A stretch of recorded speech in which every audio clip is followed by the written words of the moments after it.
All right, friends. Welcome back to Caffeinated. Charlie William Parks here with you. As always, not always with me, I have the pretty stinking awesome Marcus Philly here with me today. He is the creator of Functional Bodybuilding. He was a competitive CrossFit athlete and a coach for many years. I follow him on Instagram. I follow him on YouTube. You should as well. One of the things I love about Marcus's stuff too, it's always super positive. It's not often too divisive, and there's some good heart in there, which I love, man. I also love seeing the differences in the training styles and having an open mind. I really enjoy your stuff, and thank you so much for coming to chat with me today, man. Hey, thanks for having me, and I always appreciate an opportunity to speak to a new audience and be on a new platform. Absolutely, dude. So first thing, I want to tell everyone how I was introduced to you, because this is kind of neat. So I was like, you came up on my years ago now, because I've been following your stuff for a while. You came up on my YouTube, and I'm like, I think it was like a day in the life type of video or something like that. And I see like, all right, he's got the man bun. He's not afraid to wear pink. He's juggling the kids. And then I saw you had a coffee ritual. And I was like, this dude could be like my brother, because I'm like 1, 2, 3, 4. I had a little, I'm in New York. You're in California. So I'm having a little bit of a late iced espresso to get through this, to look awake anyway. But you still dig in the coffee every morning? Is still a big part of your day? Oh, for sure. Yeah, I go through different phases of it, but yeah, coffee's a big part of the day, big part of the lifestyle, and yeah, I've invested a lot into coffee equipment and machines over the years, for sure. I'm always saying to people or in the show, I'm always like, how many supplements do you have that are delicious? Because you know what I mean? Yeah, yeah, it's the best. It's the best ergogenic aid that's out there. Right on. So what is new with you? What are you up to lately? What's kind of new and exciting? On the business front, we'll stay there. Spending this year revamping and revitalizing kind of like a one-to-one coaching service, virtual coaching service that just haven't put a lot of energy towards in the past couple years, but feels like a gap in what we offer. So been really diving into that, took on probably 30 to 40 clients last year, starting like late around August or maybe July, just to sort of get my hands back into that world, because I do a lot of online group program sales and business. And it's been fascinating. It's just opened up a whole new perspective on, what actually moves the needle for people. And that, training is always something I've loved and built a little niche for myself in the functional bodybuilding world over the years. But that real, change happens 24 hours a day. And so what people do it outside of their training that really makes them feel empowered to take control of their health and fitness. And that's what one-to-one coaching should be about. Such a crazy juxtaposition too, because I was just talking to Dr. Crystal about this. You do everything you can with those people in the moment, but the other 23 hours of the day, it's really up to them whether or not they're gonna, walk that path or not, which no judgment, but you can't always, the outcome can be tough sometimes, I feel, when you really put your heart into it, Yeah. Yes, it can. Just thinking about that, it's not for lack of knowledge these days. It's truly just like believing in the power of consistency and actually knowing what that feels like and what that looks like. And I find that most people just don't really understand what it takes to move the needle. They know the things that they need to do, but you do all the things that you've heard to do for a week, and then you hit a stumbling block and you'll be convinced that they don't work. But in reality, all the things that you're trying, if you just did them for 12 weeks or 24 weeks or a year, you would see that it all works beautifully. And that's what we have to spend our time teaching and empowering people to really embrace.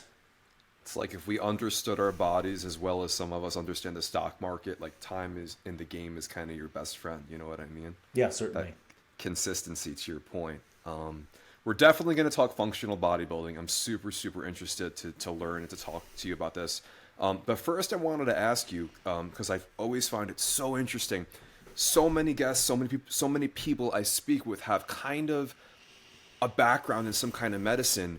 You went to medical school and you ended up on a different health and wellness path, which, in my opinion, may have been healthier in some aspects, based on the Certainly, people. personally, it was healthier. Well, so many of the people I speak to who are in that space would say that the medical school just beats them up. Can you talk a little bit about your experience, kind of how you got to be where you are today?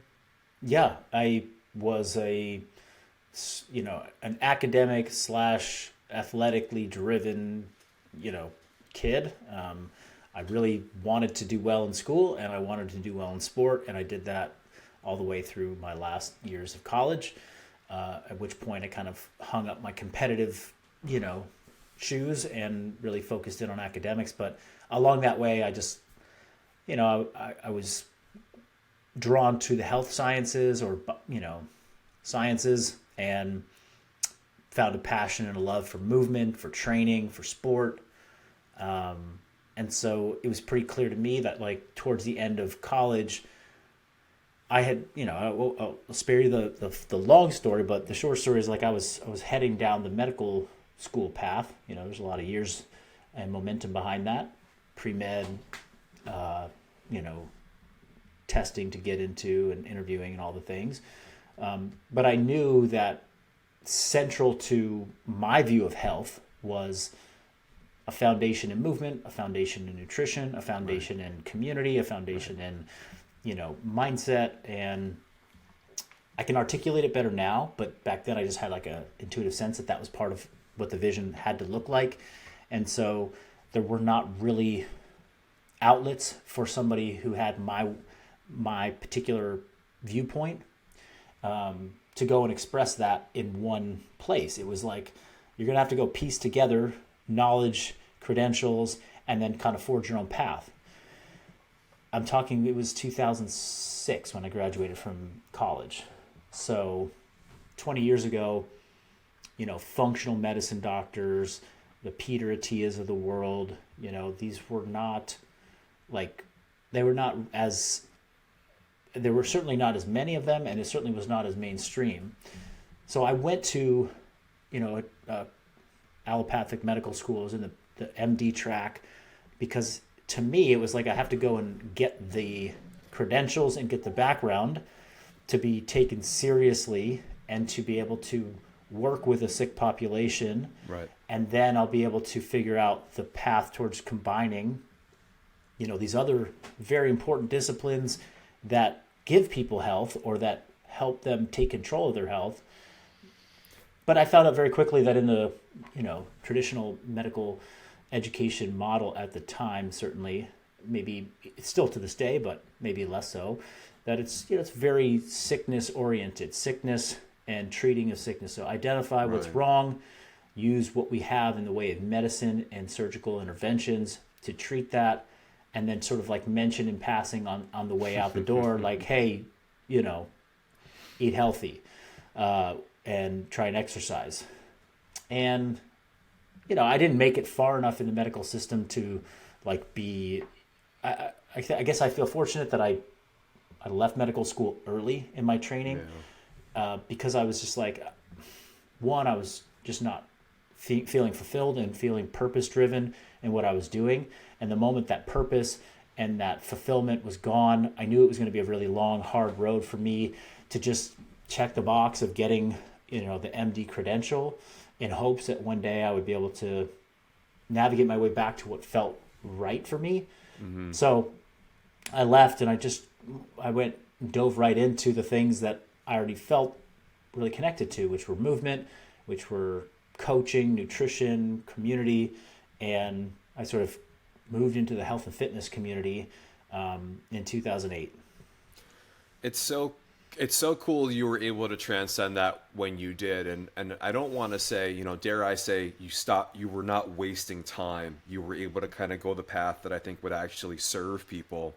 Whereas, I find myself with people I love talking about drugs, and they're like, well, they can't have a GLP-1 agonist yet because they're not full-blown diabetic. Well, it's like, do you really want to wait another 9 months or another year of something like you mentioned Tia before. Should medicine start intervening before we're so beyond the problem? You know, so it's a great point. I want to talk to you about functional bodybuilding, and I want to introduce that by quoting a portion of your biography on your site, which I absolutely, it really jumped out at me. You wrote, after the 2016 CrossFit Games, I was burned out and broken and about to become a first-time father. Functional bodybuilding was born out of a need to train for more longevity and sustainability while still looking good and moving well. I'm a father of two. I know what it feels like to be burnt out. Tell me about that experience for you, and please tell me about functional bodybuilding. Yeah. CrossFit was my introduction to being a health and fitness professional. I started as a CrossFit coach, and I'm pretty grateful for that because it was at a time when that was, modern day high rocks. Like everybody wanted to go, but we had gyms and people wanted to go and train in these gyms. And so I didn't need to be very good at marketing. People just came to my door and I had a lot of reps. I got a lot of reps as a coach. And so that was, again, my introduction to as a professional in fitness. Just so happens that CrossFit intrigued me and captivated my, athletic mind. And I devoted a lot of time and energy to becoming world class at what was the sport of CrossFit. And these were they were supposed to be separate. They kind of got muddied. There was coaching CrossFit to the general population to get them healthy. And then there was competing in the sport of CrossFit to earn points and accolades and be on podiums. But for me, it was more about like the personal development, selfish journey of like, what can I become? What am I made of? How can I, tap into this part of me that maybe didn't get fully, I didn't scratch the itch of competitive athletics in college because I rode the bench for a bunch of years. And so if I focus just on the athletic side of it as a, coaching for 6 to 8 years, and alongside that, I'm trying to become the best CrossFitter I can be. And that is like any world-class sport or any high-level sport, rather, where you constantly push the boundaries and the limits of your potential to try and move your ceiling of physical prowess higher and higher and higher. That's what every sport in the world is about. Some are more physically demanding than others, but if you look at the physical demanding sports out there, we all follow the same thing. You push until you break, and then you heal, and then you push again until you break and you heal. And that's just what you do. The difference, I think, with CrossFit was that it was such a young sport, and people were so enthusiastic about it that we didn't really embrace seasonality. We didn't embrace periodization. We were like, you're training basically like your life depends on it every single day, year round. And therefore, a lot of people broke more than they needed to. Whereas, in a more established professional sport, you push very hard for seasons, and then you dial back for off seasons, and then you have pre-seasons, and then you have in season, and then you have post-season, and you have cycles to your year. I think we were arrogant to think like, oh, we can just keep doing it all the time, and this is a new thing, and it's different, and we're better, and we'll just, people rest too much. It's like no rest days. There was ego involved. And towards the end of that career, and today, certainly things are much more, people are much smarter when they train for sport of CrossFit. But sadly, the sport of CrossFit is nowhere near the level of that it was 10 years ago in terms of like popularity and interest. So I was kind of in the sweet spot of it and pushed myself super hard and understandably broke down. I was very broken down by the end of it. And for a sport that you're putting in 30 hours plus a week to, I was feeling quite fatigued most of the time. There was also a mental drain that comes with, consistently trying to improve and be better. And in the world of social media, where every single CrossFit athlete's highlight reel was in front of your face every day, it's like, oh, I'm never going to be good enough. All of that combined to just be like, hey, this is taking up this much space in my life, and now I've got these other things that are for better or worse, I either want them to, or they're going to take up more space than I have time for. I have a child that's coming.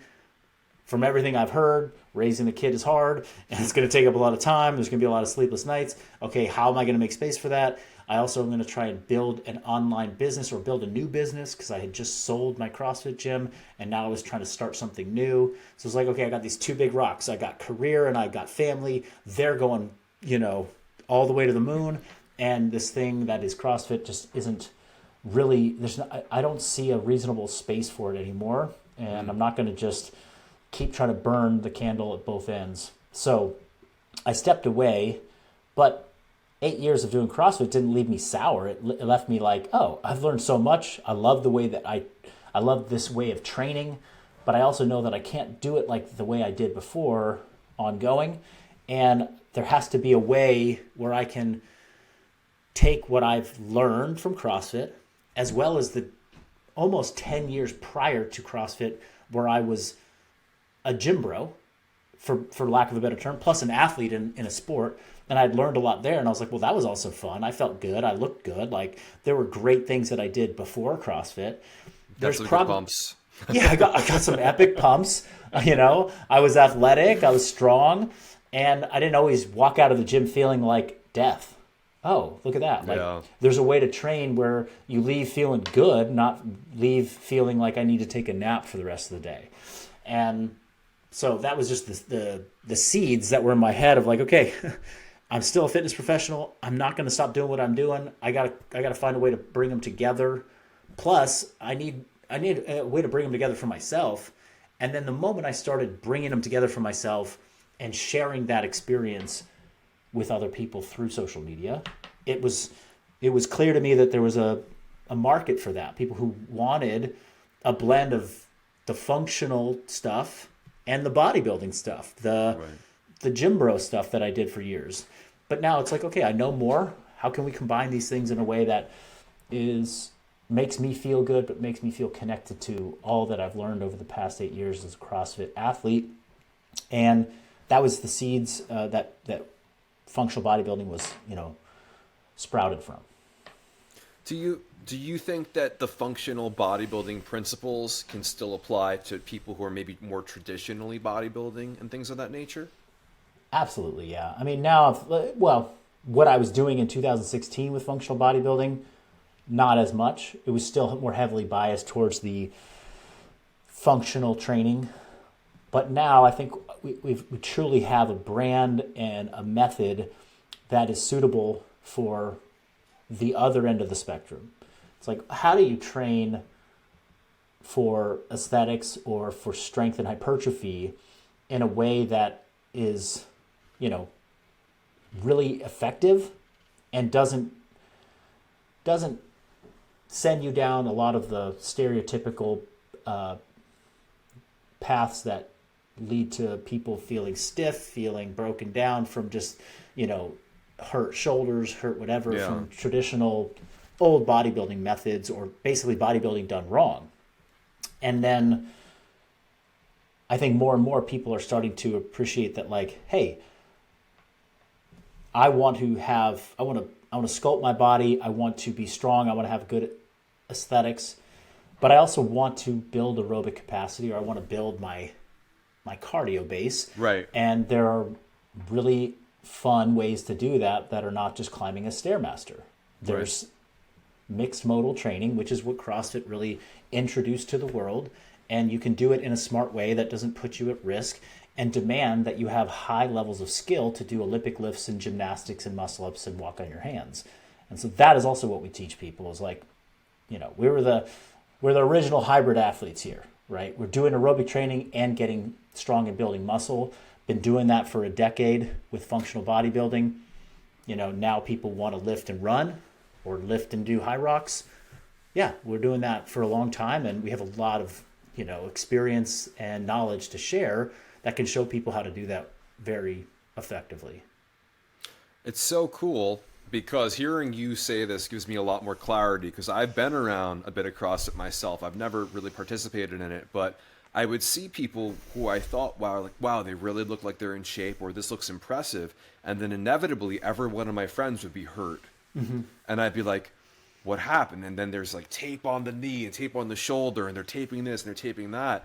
And just from my again, I really have much more of a knowledge of more traditional bodybuilding type stuff, but when I would watch them, I'd be like, you're doing 30 reps of something quite vigorously, and I would see as the reps went on, maybe the form would change a little bit. And I mean, for me personally, my 30th deadlift is going to look a lot crummier than my second. I mean, I think that's kind of human nature. Yeah. But it seems like the functional thing is kind of giving people a little bit of that mobility, which, especially as you get older, we're about the same age, is that much more important with the aesthetic.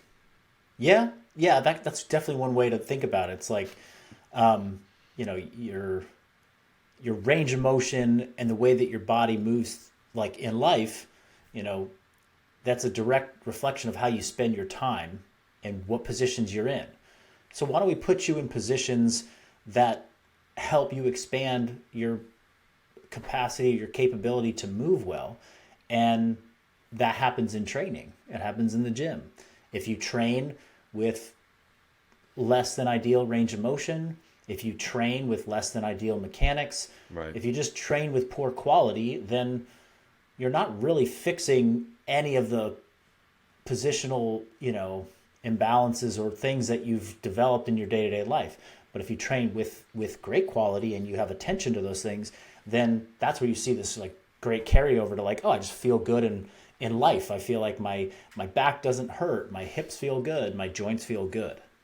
And you're resting, and you're allowed, and that is part of, like you said, there's another 23 hours in the day, or maybe I worded it that way.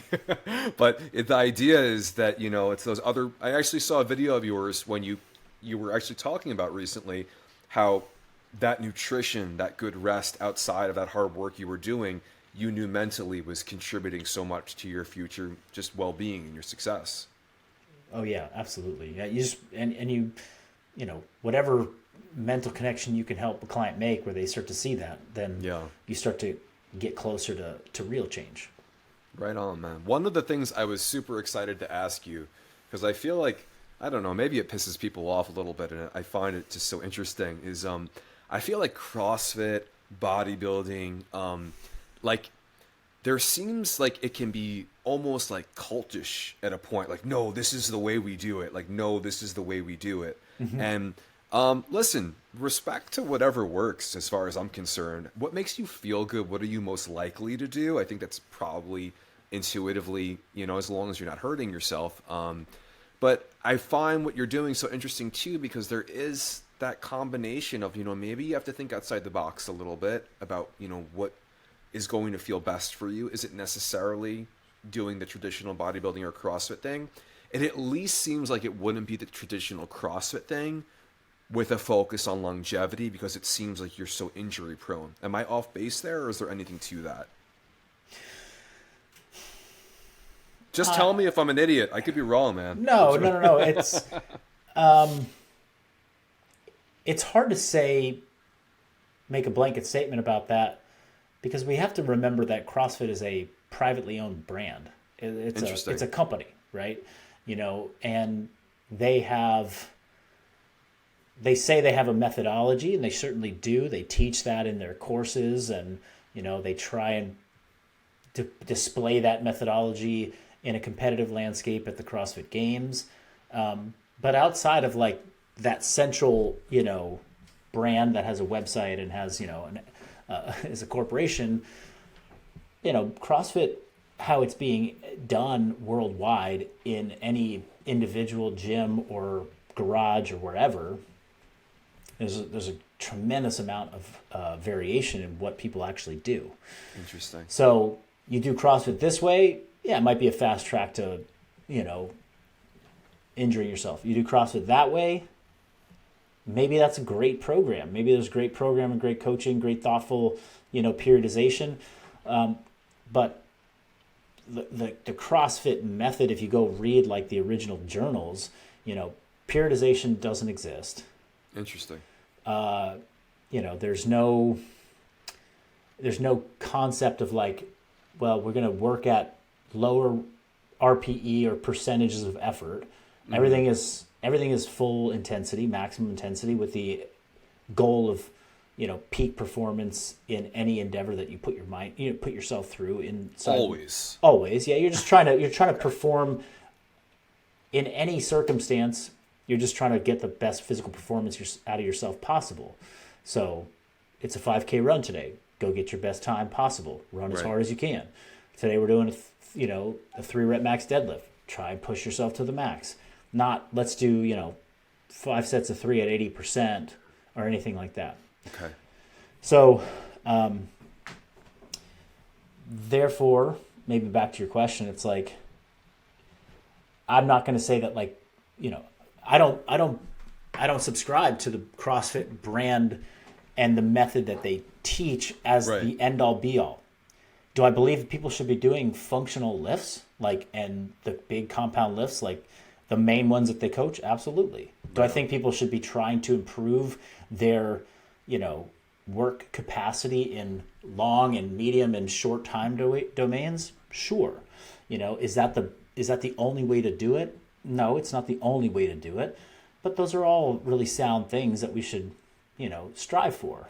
And the part that I think is important for people to recognize is that, and you brought this up, it's like, what gets somebody excited to train and to do the thing, I never want to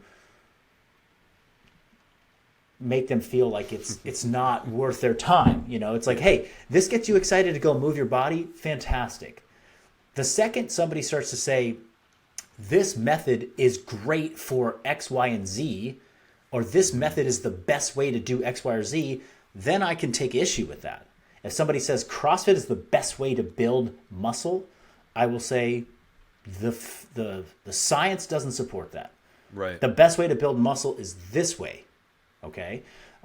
Or the best way to build your 5K time is to do CrossFit. It's like, well, actually it's not. The best way to build your 5K time is to go and specialize in running, right? Or the best, it's like, that's where people, I think, get into these arguments where it's like you got the bodybuilding crew being like, that's stupid because they're focused on building muscle and therefore their methods are superior to CrossFit for building muscle. But if they were like, I want to build muscle and I want to have a tremendous amount of work capacity across lots of different disciplines, then guess what? Bodybuilding doesn't do that. CrossFit does it way better, right? And then you get people like pitting themselves against each other over specific goals, niche goals. And that's when people get confused. They're like, well, what's the best thing for, it's like, well, what gets you moving? What do you want? Right. So, hey, this gets you moving. Now someone's like, I really want to lose weight. And I'm like, well, the best strategy for that might not be what you're doing right now. The best strategy for that might be this.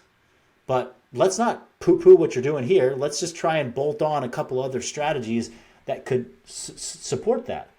And then at some point, an honest conversation has to happen where they're like, I'm not losing weight fast enough, or I'm not changing my body composition. And I'm like, because you're not lifting weights enough. And I know you love your boot camp class, but it's just not the thing to do if you want to transform your body. You need to start lifting weights more. And then I can actually tell them that this thing that you're doing that you love is not optimal for what your goal is. So if your goal matters more than just doing the thing you love, then let's train in a different way so that you can actually get there. That is so phenomenal that you've said that. There's two things you said just hit the nail right on the head for me. One thing was about the enjoyment factor of it. I had realized, I had a silly conversation with someone not too long ago, that the branched chain amino acid drink that I was drinking a while back, I just loved the taste of it. Fuck. As stupid, I love the taste of it. And I'm like, oh yeah, my intra-workout. And then I realized eventually I had kind of switched to something else electrolyte-wise that maybe was cheaper. I don't know. It was the same deal. And I'm like, I'm excited to go to the gym and drink this. And it's helping my workouts. I don't care if it's psychosomatic. It worked. So I found maybe a healthier replacement or whatever it was. That's so super interesting. The other thing was, anecdotally, for me, it was very similar to me running, where I would love to jog, I would love to run, and it was beating me up. Maybe I weigh too much. Maybe I'm just a poor runner. I was never really taught. But I realized, okay, if I pull this back a little bit, my shins, not that I never run now, but when it's not a daily thing, that the pounding, it was just better for everything, so you eventually you do have to look in the mirror. I like that a lot. Yeah, exactly. And I love the way you brought that up. It's like, you know, someone's on this supplement stack, and then like some science-based coach comes in, it's like, oh, none of that stuff works, you don't need to take any of it. But they don't realize that the supplement stack is what gets them to make the healthy food choices, because they're Right. like, I'm going to do this because I'm already doing the supplements, and that, like, in Right. their brain helps organize them to a healthier lifestyle. Or, it's like when I pop the pre-workout, I go to the gym because I That's just had the pre-workout, and so I got to go to the gym and use this. And it's like, okay, so the pre-workout isn't improving your performance, it's getting you to the gym.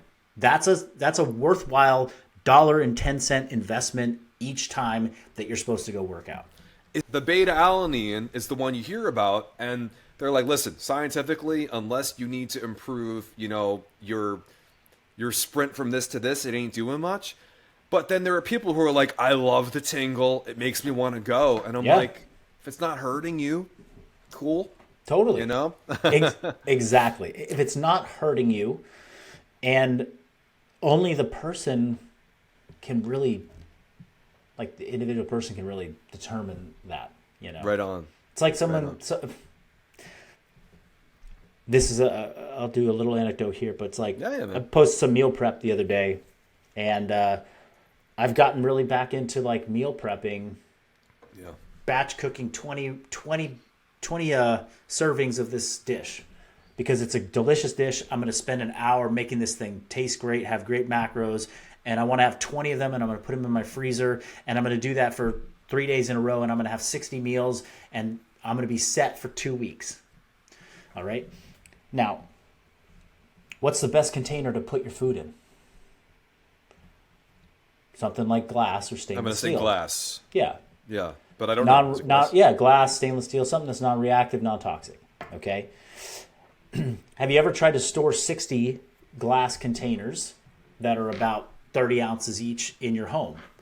Takes up a lot of freaking room. They don't Need a stack. freezer. You Yeah, need man. you need a freezer, but then when you're done eating them, they have to go on the shelf until you cook next, and it takes up a ton of space. Right on. What doesn't take up a lot of space is plastic, to go, what you see like takeout food get put in, and they stack up really nicely and neatly, and they just go away and they tuck away.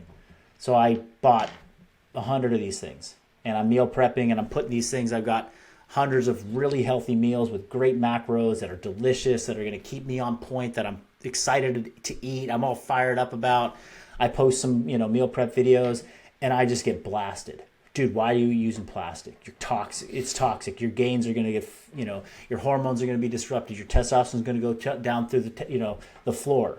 And I'm like, okay, like there's truth to that, perhaps, like, or not perhaps, there's truth to it. Plastics, microplastics, that's a thing. Hormone disruptors, not optimal, right? We shouldn't be drinking out of plastic. We should avoid this stuff. And this is like a tool that I'm using right now to stack another very, very important behavior that is extremely important for me.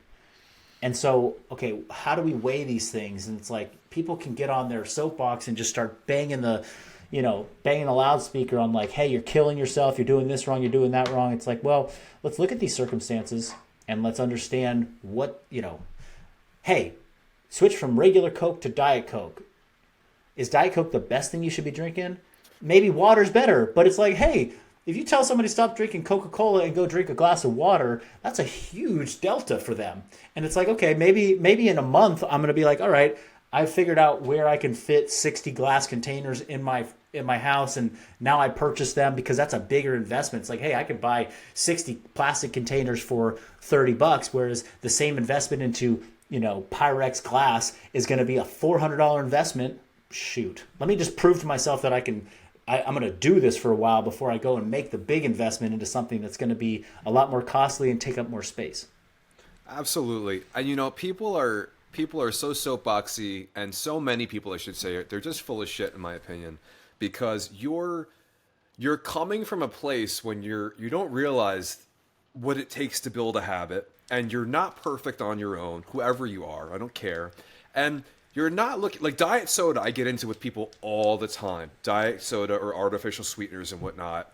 And the whole thing is, if you look at obesity versus in terms of mortality versus anything else you see with diet soda, the big one you need to worry about is the extra 80 pounds that you're carrying. Now, would I agree with someone if they said, hey, if all else was perfect, is it better for me to have something healthier or water or whatnot versus something artificial? I'm assuming, without really even seeing the science, that eventually you're going to see some kind of a parameter showing that maybe the artificial thing is not the best. But when you have people who have serious weight to lose, or people in your point who are drinking regular soda, how can you not look at that? That is not a lateral move. That is a big step forward for people. I mean, sugar. I mean, you have kids. I mean, I have kids. Do you see how many kids are diabetic at 10 years old today? You know, I hate Yeah. to say it. That's not because the plastic. I'm not saying the plastic's good. I'm just saying that's Yeah. the sugar. Yeah, well, it's like Stan Efferding's quote. It's like you're stepping over dollars to pick up pennies. Yes. And Yes. then it's like, well, what's my penny and what's my dollar? That's where I'm at in life, you know. And somebody who's like obese and they're drinking Coke, and someone's like, "Hey, you need to cut out all the plastics." I'm like, "That's you're stepping over a big stack of cash to pick up a penny on this to move the needle for this person." Right. And you're just getting them fearful of everything, so that they're just not in action anyway.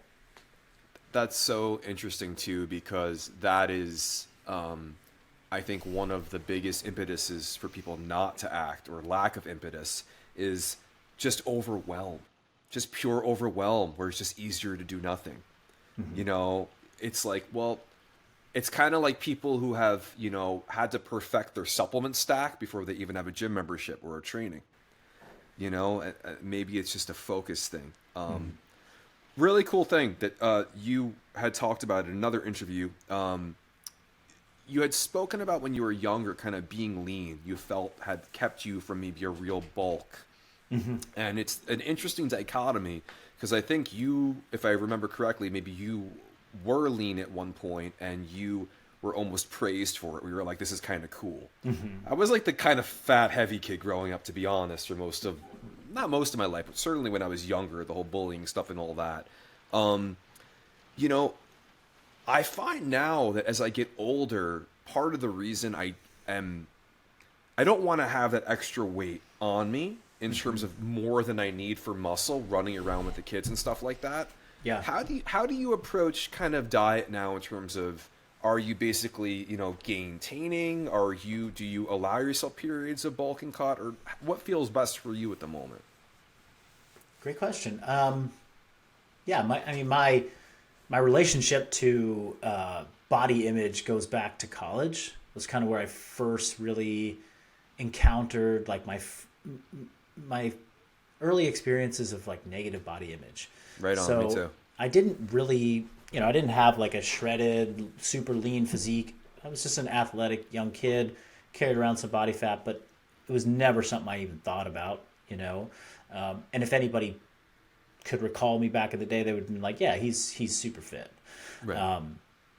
There was a small period of time in college where I had gotten injured. I was playing Division I athletics sport, and I got injured, so I kind of was just on the bench for maybe like 3 months. I couldn't practice, so my activity level just went, to basically nothing. And I was just continue to eat kind of like an athlete and just in the dorms. And I put on some weight.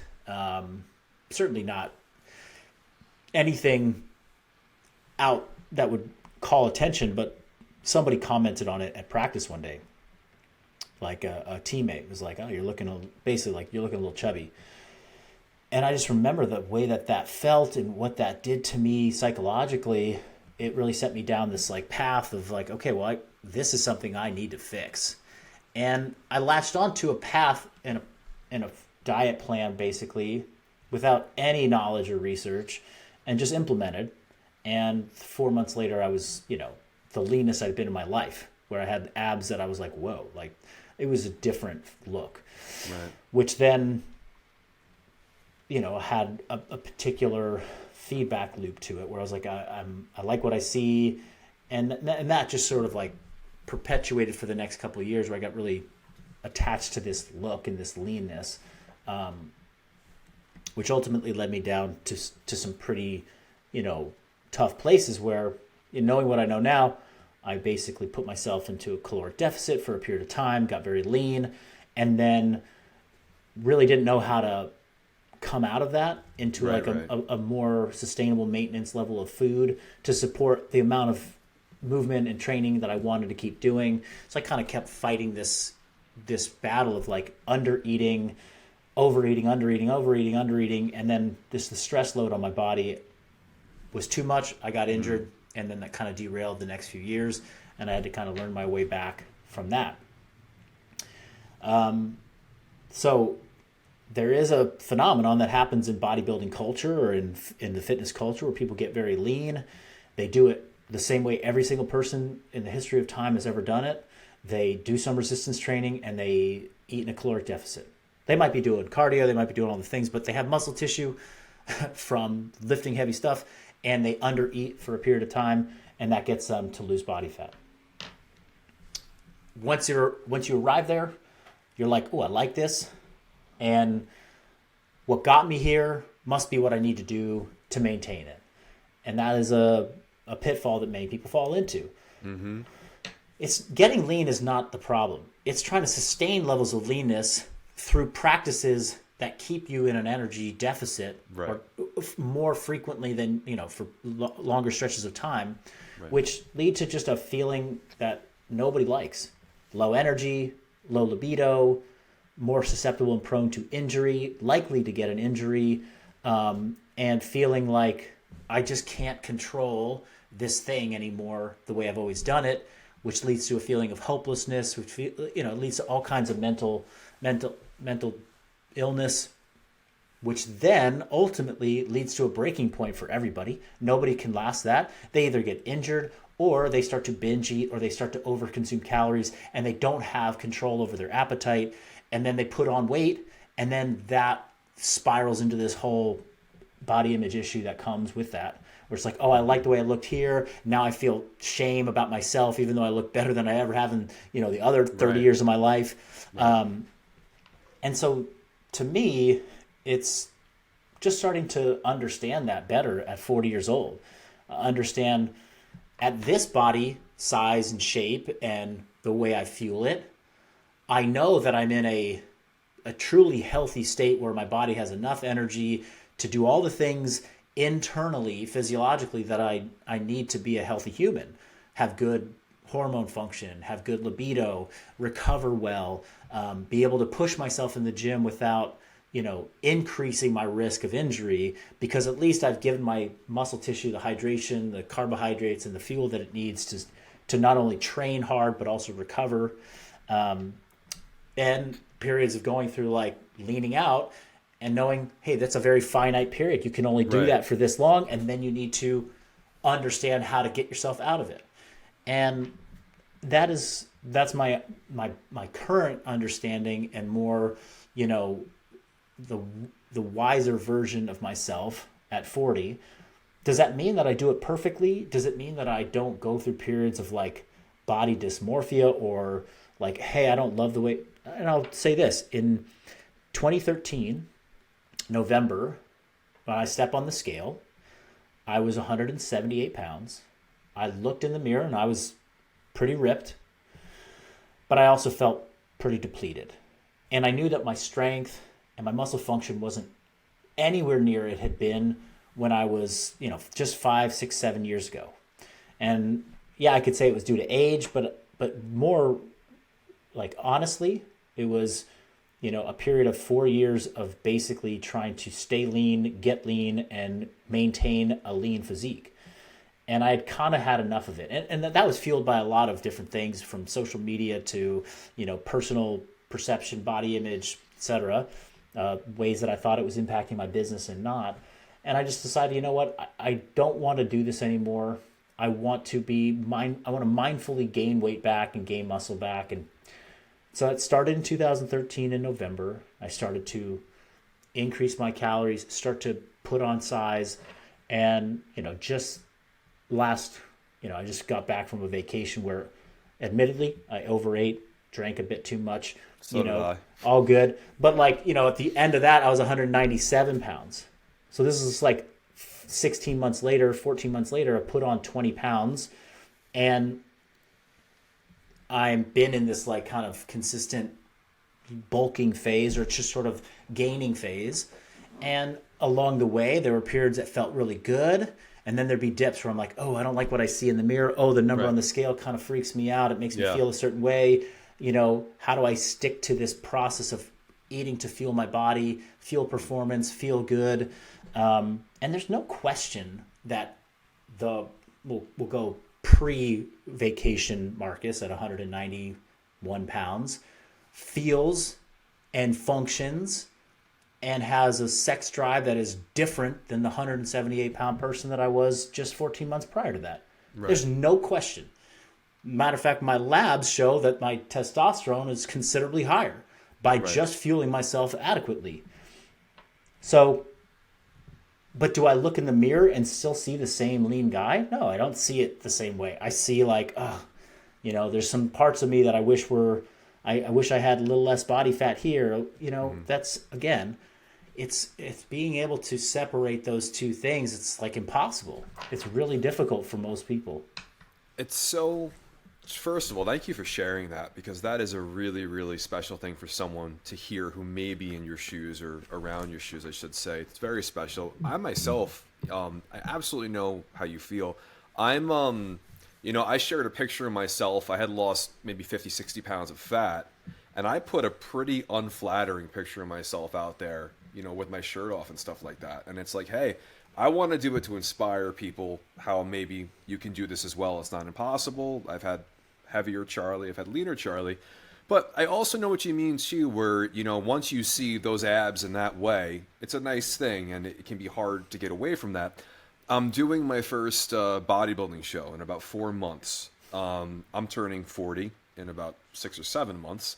So for me, I decided the way I'm going to do it is in the way that feels most healthy to me. I may be ripped. I may not have striated glutes. I don't know. I'll see what happens. And I want to just have the experience and I want to grow from it. I want to be a better person for it. But to your point, I have multiple businesses. I have a family. I have a wife. I have kids.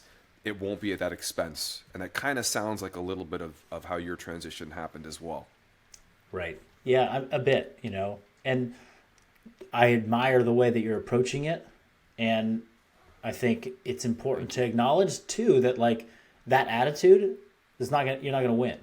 It's like the people who win are the ones that are willing to sacrifice it all. They're like, I don't care. Absolutely. And you might win the show, and I hope you do. I hope you have a really great experience. It doesn't sound like that's the goal. The goal sounds like it's more personal growth. But it's like that's also an important thing to acknowledge. I go back to my CrossFit years. It's like the person that wanted to win didn't care that they hurt every single day. They didn't care that all they had energy to do once the workout was over was go lay on the couch and sleep. Like that's it's the price you got to pay to win the podium, to win the prize. And the same thing goes for bodybuilding or any sport where you try and push the limits of human potential. Absolutely. And when people nowadays approach body composition, there's this flood of social media, visuals of like, this is the ideal physique. And what I think is important to like create a narrative and a story and a realistic expectation around is that body that you see right there, that person feels like garbage. Right? It's like that is the part that's missing from most of this. And I think it's more common than people want to admit. People are like, oh, look at that person. Like they're like ripped and they're like, they feel good. It's like, that's what their 60-second clip 3 times a week shows you, right? Like I have clients that, part of the intake process is like, what do you want to look like? Give me like a photograph of your ideal, physique. And sometimes they'll put like pictures of me like in their intake. They're like, I want this picture of you. And I tell them like, that picture you put on, when I took that photo, I was like depressed. That's how hard it was to be that lean. So, I don't burst their bubble. I'm like, look, we can get you there, but let's always keep in mind that there's a trade-off of trying to push, extremes of body composition and body fat. And that one person might thrive at 10%, another person thrives at 15%, and another person, I think in reality, nobody's thriving at 25% body fat. There's health concerns and things that we have to just be a little bit more not ideal, honest about. But yeah, it's not, nobody is going to achieve this like movie star body and maintain it for a long time without some negative consequences. The next thing I wanted to ask you is actually in that space of, I believe there are body fat levels that people feel good at, and you may be naturally leaner, and they see you and they go, I want to look like you look right now. Now in your mind, you're like, well, I'm 20 pounds heavier than I was and I don't have that ab. But in their mind, what you sustain may not be sustainable for them. Does that kind of make sense? Absolutely, yeah. I think that has to be, and what any one person is sustaining and saying is sustainable, they could be very well lying to themselves too. Yeah. This is sustainable. This is how I do. It's like, well, talk to me in a year. It's like, oh, I wasn't sustainable. You mentioned it earlier. Like, how's your energy? How's your sleep? How's your libido? Like you could say, well, that guy over there, well, he can't have sex with his girlfriend or his wife or whoever. He can't sleep. He can't get off the couch and play with his kids. And, I had a heavy leg day the other day, so we were at the museum with the kids the other day. I was kind of limping around, in all fairness. Oh, that's me on Tuesdays. I'm just a mess. My wife's like, what is wrong with you? I'm like, oh, reverse lunges, my glutes. But, That's why I have my wife do the leg day with me so that we're both in the same boat. Oh, no. That's torturous. That's torturous. I have one of my first coaches long time ago, mentor, he had a saying that it's like, man, how true it was. The 3 H's. You wake up, are you happy, are you horny, and are you hungry? And it's like, if those things are met, then you're probably thriving, right? Then I know I'm in maintenance calories. I know. Yeah, you're exactly. I love it, man. So one of the things you talk about often in your videos and your training too is you are a very active person to the point that you generally log over 20,000 steps a day. Am I correct in that? Is that legit? That was last year. Yeah, my average step count was 18,000 steps per day last year. Wow, that's incredible. You want to hear something? That was something I was like, yeah, this is me. This is sustainable. And this year I'm like, that was excessive. That's too much. And I'm like, yeah, I'm going to pull back on that because I don't need to be walking that much for somebody who runs a business that has me at the desk most of the time. It's like I had to make considerable amount of space and time for that. I would think, or I would assume, and you'll tell me if I'm wrong, that must only enhance your strength training now. Yeah, to walk less? Yeah. Yeah, for sure. Yeah. I mean, listen, I think you're going beyond the heart healthy goals, I would assume, and you're in pretty great shape. I would think, not that, do you believe that the signal, counter signal thing scientifically is a real thing where you really can only push your body in one direction? Either we're gaining weight or we're losing weight. Or it seems like the functional bodybuilding thing is really a great way to kind of, I hate to say have the best of both worlds, but it kind of seems like you're looking for a little of both of that. Yeah, I mean, I think the vast majority of people don't really, outside of like an initial period of time where they start to learn about nutrition and movement and they try to recomposition their bodies, like, people want to get to a healthy body weight that they feel good about, and then they just really care about keeping that for a long time. And, most people are not going through like periods of gaining and losing and gaining and losing. That's really for like a truly dedicated athletic population that really loves that.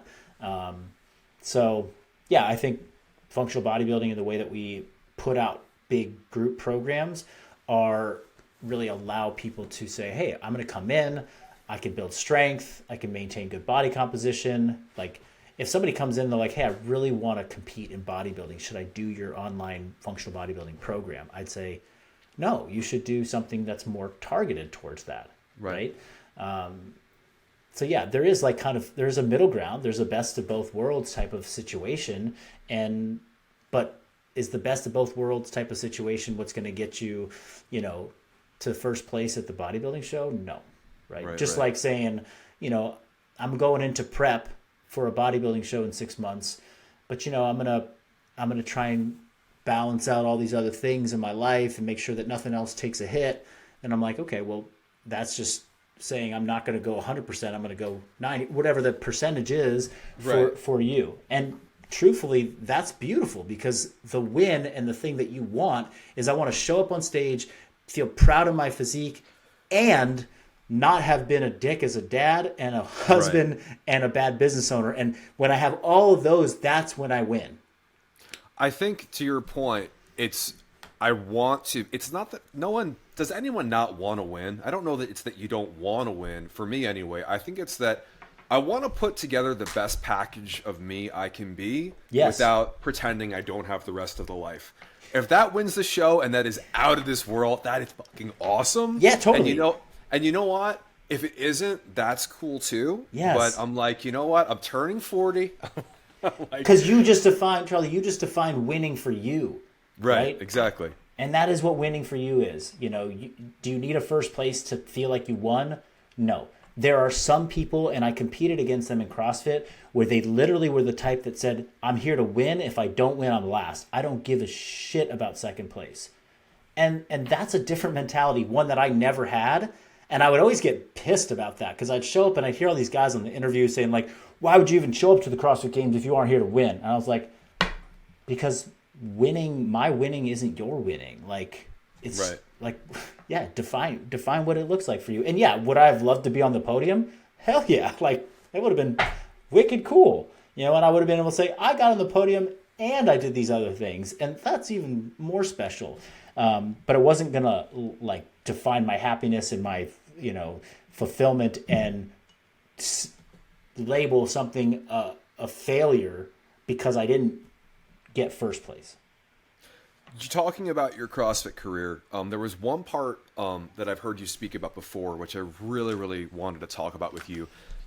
You had spoken on several occasions. I've listened to you speak for a long time now about having, I think you called them phantom pains, if I remember correctly, where it was like you would know you were coming, you would find stress manifesting in your body in different ways. Totally. And I think I can relate to that. Can you talk about that a little bit and just how stress manifests in your experience? For sure, yeah. I had a training partner, teammate for years, and we would joke about it. Be like, "Oh man, the phantom pains are coming up." It's that time of year. Yeah. I mean, stress is stress. There's only one type. I mean, there's only one manifestation of stress. It's like you release stress hormones, adrenaline and cortisol. Yeah. So is the stress that I have this really bright ring light in my eyes right now? Like, that's a stressful input? Is it that I'm like staring at two big computer screens and I've got EMFs and all kinds of things around me? Is it because I just drank caffeine, after noon? Is it because I did a hard workout? Like, is it because I'm thinking about the 3 things I have to do after this? Get to pick up Joey on time, get her over to the orthodontist appointment so that's where her sister is. I can drop her off with her mom so I can make it down to this place. It's all stress, right? And so when you approach competition season, or when I was approaching competition season, yes, the physical training might have been intense, but the mental preparation or the mental anticipation of that was very stressful, a lot of anxiety. I recall, like, the way the CrossFit sport works, for those people who aren't familiar with it, there's a qualification process, and the first qualification stage is an online competition. And you basically get fed a workout every week that you go do at your local affiliate. You record it, you put your score in, and you get judged, against the rest of the world. Right. But there's a specific moment at 5 p.m. Pacific, typically it was, on Thursdays, where they announce the workout. and then you watch athletes do it live in the moment, and it's like, I recall Thursdays waking up and literally feeling like, on the brink of a panic attack, just that Wow. swell of anxiety all day leading up to that moment. The workout comes out, and that either goes up a little bit more because the workout looks hard, and it hits a weakness of mine, or it might come down a little bit. But either way, Yeah. I know that the next day I'm going to go do this thing, and I'm going to put out an immense amount of energy, and it was just terrifying. And so Right. that level of stress and anticipation of those days that were ahead would just raise my total stress load in my life, because I'm still doing work, I'm still training, I'm still all the things that provide or introduce stress into your life. Now the mental stress was peaking. And so when stress gets super high, it expresses in the body in a number of different ways. One is through pains or neural pathways where pain has been in the past now are Right. like Yeah. activated again. So it's like I have a low back injury from years ago, and under a lot of stress it would always act up, and I'd be like, oh man, like it's that time of year, like I'm getting the pains, like all the pains are there. So those were the phantom pains, and sometimes they were real. Most of the time they were just, like I said, like I was just anxious and stress was high. And people feel that too, like who don't compete in sport and who don't have the CrossFit Open that they get freaked out about. They just are under a lot of stress and their back hurts, and then they go on vacation for a week and they de-stress and they're like, oh, my back feels fine. That can show up in a lot of different ways.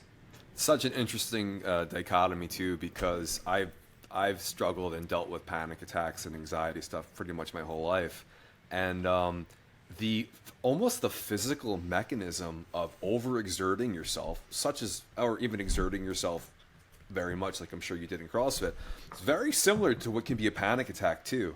So I could almost imagine, if you were in the sport and you weren't performing the way maybe you wanted, I'm sure you had a very high standard for yourself. I'm sure that did not help your stress either.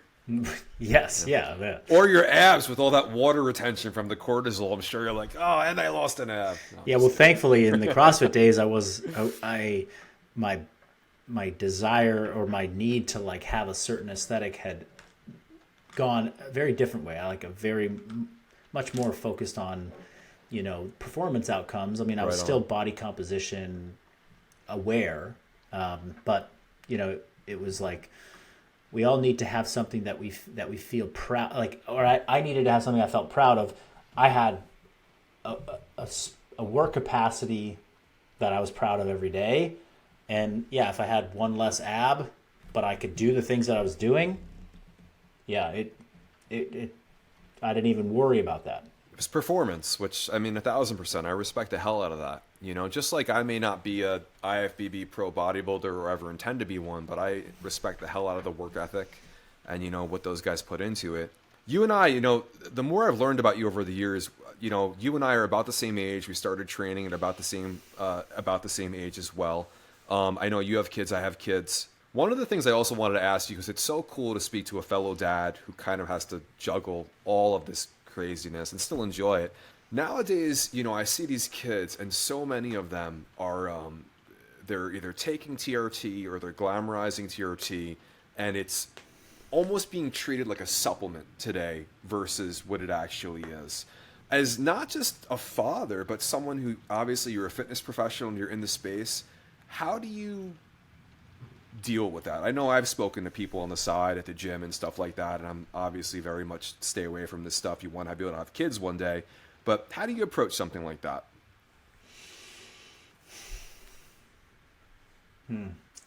I'll be honest, it doesn't.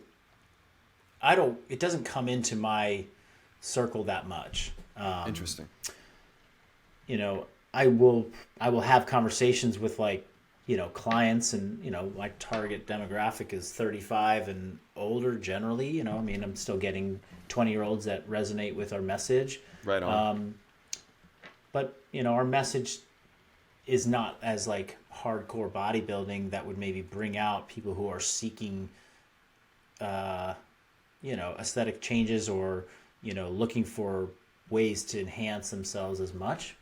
As somebody who's been a lifetime natural athlete, I've I've accomplished some pretty, things that when I was 16, if I had seen them happen, I'd be like, wow, that's phenomenal. I hope one day I can do that. I've been Right. able to do it.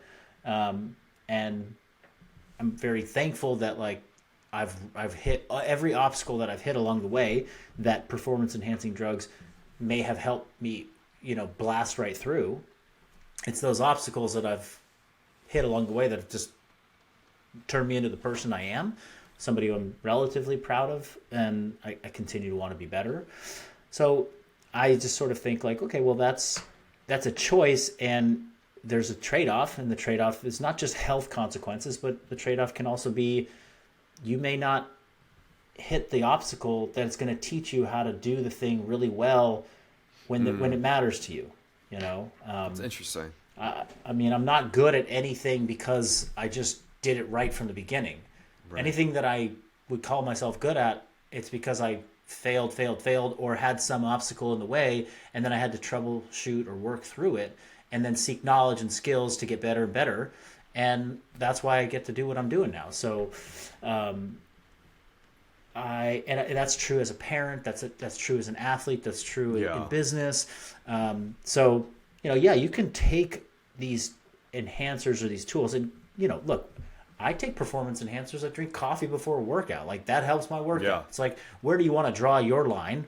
Everyone gets to decide that. It's like, is this? Am I? I'm in a caloric deficit and I want to lean out, and I'm drinking more green tea and coffee. Right. That's a tool. Like, if you just want to sit with hunger with no appetite suppressant, that's another route to go, and you can learn something else about yourself, right? So, For sure. I do think that it is problematic. The way I saw it being problematic is just in my target demo, men specifically who are like, oh, I'm just like, I have low T because I just got I got tested. I have low T. I should go on TRT, and they're not really eating a clean diet. Mm-hmm. They're not moving enough. They don't resistance train, and it's like, well, there's a couple things that could help that, and you would get a lot of ancillary benefits out of those things as well that would improve just your Right. life. Not saying that you shouldn't go on TRT at some point, but maybe check a couple boxes before you get there.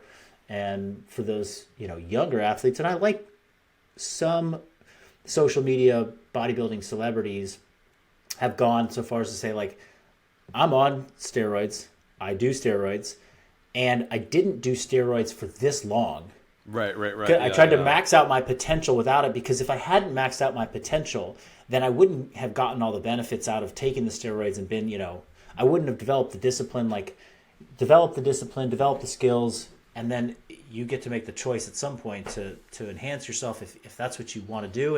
And really, it's like, it's your life, man. It's like, it's going to go by so fast. We're all going to be, cosmic dust pretty soon. And, I just don't want people making choices without the information that they need and the understanding of what it might do in terms of consequences, not just about their health, but in terms of you might miss some growth steps that might actually make you a better human. And ultimately, after your 20s are over and you're not going to have the body that you want for the rest of your life, you're never going to have that peak physique. Who are you to live out the next hopefully bunch of decades? It's really true, man. I mean, I could say, walking around my gym sometimes, some of the things I see are a little scary at certain ages. And I love the influences or the fitness personalities you're talking about for that honesty. Some of them you don't always see it with, so it can be difficult. But you talked about something else really cool, that your demographic, is slightly older in some senses than what I was talking about. Are you finding more and more people are coming around to strength training and stuff like that as your career goes on? Oh, without question. Yeah, and right. I see more, specifically women, Yes. that are in their 40s that are just like, I've got to lift weights. I've got to get strong. Two of my wife's closest friends, these are family friends, people I feel very close to now, but felt close to a little over a year ago. These women showed up to our gym and they were like, look, you guys do these workouts on the weekends. Like I got a gym here in Marin County, and it's not a public gym. It's a private training facility. It's where we do all our content. People have seen it if they've been on my social media. But we're like, look, we got this great gym. We got all these friends. On the weekends, we come down here with our girls. You know, they play in the gym or they watch a cartoon on the iPad or whatever. But we train. And we'd love to have friends around doing it. So we started inviting friends. And then these two women who are moms, who are in their 40s, never strength trained in their life. They're like, we want to get strong. You know, like we know that that's important. But we haven't done it before. And they just came and they started. And now they're just like, you know, consistent 3 to 4 times a week people who show up, do the work. They're getting their first pull-ups. They're getting their first this. They're doing, you know, they're back squatting. They're doing all the things. And they're opting for that over going and doing, you know, the cardio workouts. And to me, that is like, yeah, we've had an influence over them, but there's also a cultural influence that's happening where that there's a shift towards like, hey, strength is not just cool for sport and for bodybuilding. Strength is cool for longevity. Strength is cool for going through menopause. Strength is cool for you know, all these things that are now becoming much more common to talk about. And it's not like, oh, I don't want to go get bulky. It's like, I got to go get bulky. If I don't get bulky, man, I'm doomed. I started laughing when you started saying that because I pissed somebody off in the comments where I said, you know, it's so great in an interview to see so many more women coming around to the true weightlifting and the strength training.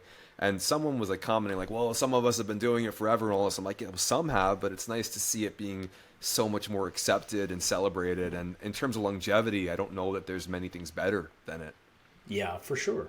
Yeah, I mean, I will say this I say this a lot to people. I'm like, there will come a point in your life, I don't know when it's going to be, but the hardest thing, like your biggest obstacle to your health and longevity is going to be maintaining your weight. Yeah, man. And your lean tissue. Like, I don't know where that is, but like there's a point at which it just starts to drop off, and that's when people start the path to death. And so if that is going to happen for every human being at some point, you've either seen it in a frail grandparent or an ailing parent who is breaking, you know, big joints like their hip or something like that. If that's going to happen at some point, then why is that not important now to build up the biggest amount of that possible? Right? It's like build as much of it as you can now, because at some point that is the measure of whether you're going to stay healthy. Oh my gosh. When I do the gestures, the zoom. You're like Tony Stark in Iron Man. I just came in. I came in hot right there, and I gotta like figure out how to turn it off. That is so awesome. I'm gonna make you keep answering questions because this is amazing. I'll give you a second there. No, it's coming. I'll figure out. It's coming. So I'm gonna go over. I want to do the GOAT lightning round with you. So this is just a fun thing we do at the end. No pressure or anything like that. Just a couple of things of what's kind of the GOAT for you. And it could be anything, anyone, doesn't matter. First thing is, who has been the most inspiring person in your fitness career? Who has kind of motivated you the most that maybe you've looked up to? Wow. There he is. Yeah, there we go. The most important, influential person. This one's hard. I've had a few distinct ones over the years that I've named. I think when it comes to, look, strength training and resistance training is probably the single thing that has, you know, been consistent for the longest period of time in my life.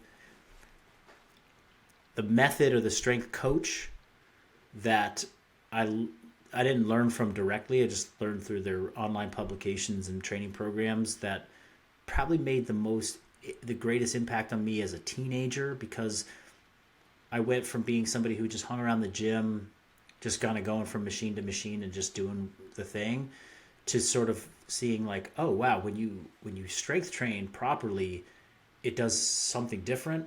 That was like Charles Poliquin principles and Poliquin programs. When I was like 16, 17 years old, Right. I did a workout with my cousin. He knew that like me and my brother were going to the gym, and he was like a few years older, and he had been, doing the bodybuilding thing for a while, really understood strength training principles. His family owned a gym. We worked out with him. I worked out with him. And I remember that workout, I've told the story many times. We got done with the first superset of the session, and I tapped out. I went and started throwing up. It was so potent. And I was like, whoa, what the hell have I been doing with my strength training? And he was like, yeah, this is, I come to find out it's a Polican program. And I'm like, we're doing Smith machine lunges, or Smith machine split squats rather, into strict pull-ups. Tempo, 10 to 12 rep range. Like, I barely had one strict pull-up at the time, and he's like spotting me through 12 reps, and I'm going to failure. And I literally got 3 supersets into this thing, and I was just like, whoa, I feel like I'm going to throw up. He's like, oh yeah, you're done. Like, and I was like laying on the floor of the gym, and my mom comes and picks me up an hour later, and she's like, what did you do to Marcus? Oh my God. You had Arnold in your you just watched Pumping Iron. He's like, I'm not afraid to throw up. I'm not afraid to pass out. I'm going to die. Yeah. That's amazing, man. That's a really, really good answer. That's a great answer. Number 2, what is your favorite jam? What's your favorite music to exercise to? Band, song, whatever you like.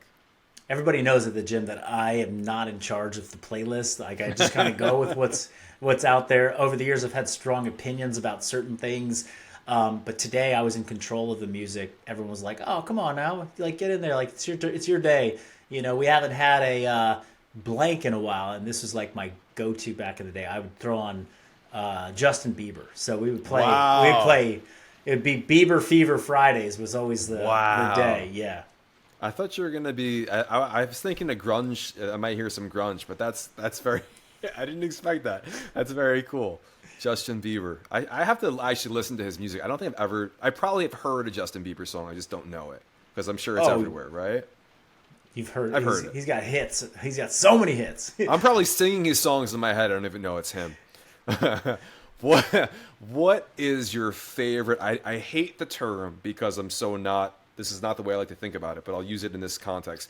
What is your favorite cheat food when you don't give a Funko Pop, you're on vacation, it's time to have fun? What did you enjoy most eating on your vacation? How about that? That's a good question. Yeah, well, we were in Mexico, so it was Taco Tuesday every day. That's awesome.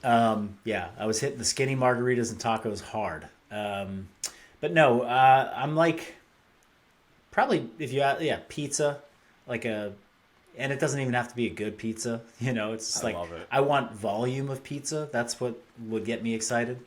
Is this a fair deal since you're in California and I'm in New York?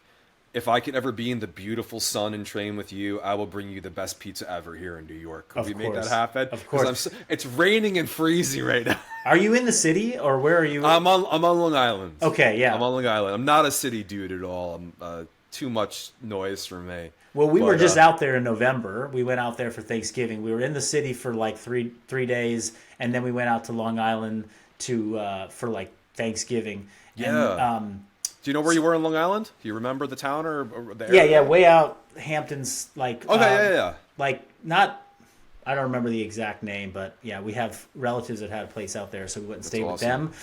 My wife's cousin. But when we were in the city, I'm going to get good pizza, and I'm a big Portnoy fan. One bite. Oh my God! So I went to John's on Bleeckers. 2 bites, you know the rules. Yeah, we went to John's on Bleeckers, and which I think is like maybe one of his top. Like, he just always references that as like his favorite pie in the city.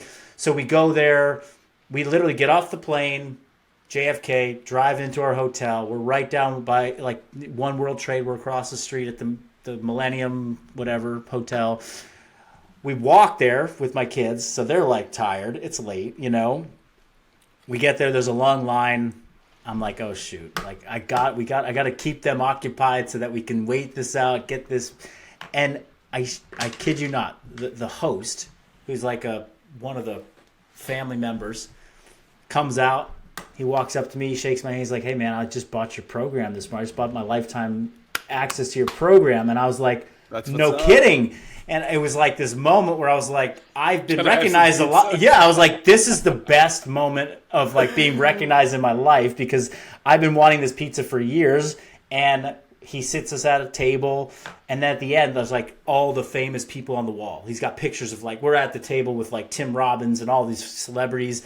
He's like, hey, can we get a picture, put you up on the wall? And I was like, oh, come on. Are you kidding me? Like, I'm going to take a picture with the, with the family and be up on the wall at John and Bleeker's. I was like, Hell yeah. I feel like I made it finally.